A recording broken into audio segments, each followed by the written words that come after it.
I worked for the British Foreign Office. I became a British ambassador. I was a British diplomat for 20 years.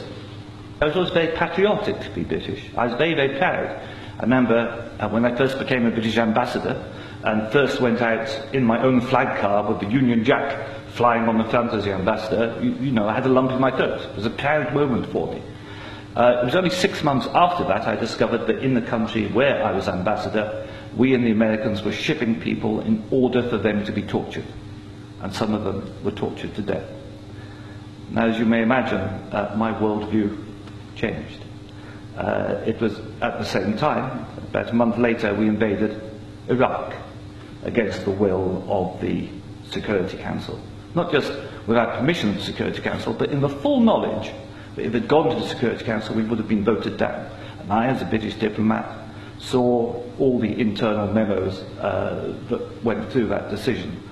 I know for certain, I used to be head of the FCO unit that monitored Iraqi weapons of mass destruction.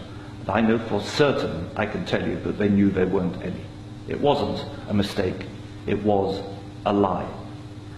I think it is impossible to be proud of the United Kingdom. I think when we invaded Iraq, we did to the United Nations what Hitler and Mussolini did to the League of Nations. And I think what we've done since, where the truth is often much hidden in the bombing. If you look, Libya, disaster now, we bombed it. We killed 15,000 people when NATO bombed Sirte, something they never told you on the BBC. And did we make it better? No. I saw in Uzbekistan, I saw the gas contract signed by Enron and a company called Unocal, which George Bush Sr. was on the board, to dig out gas pipelines from Uzbekistan and Kazakhstan over Afghanistan down to the Indian Ocean. That was actually what the Afghan war was about. They'd actually had talks with the Taliban and Unocal to see if the Taliban would provide pipeline security. The person who held those talks was the consultant for Unocal, who's a certain Mr. Karzai, who, after being employed by George Bush Sr. as a consultant, went on to become president of Afghanistan. That was their plan B. The Taliban wouldn't do it, so they invaded. It usually, I've seen it on the inside, it's almost always about control of resources. It is every bit as corrupt as our first speaker. I'm sorry, I'm also terrible with names. Andrew. You are absolutely right, Andrew. And I can tell you it's not an academic construct. The system stinks.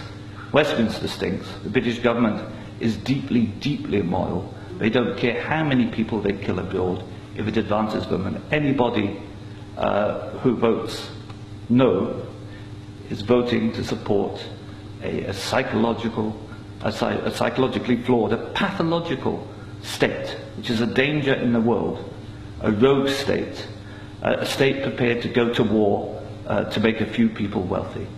That's why I say it's not possible to be a decent person and vote no, and we shouldn't be ashamed to say that.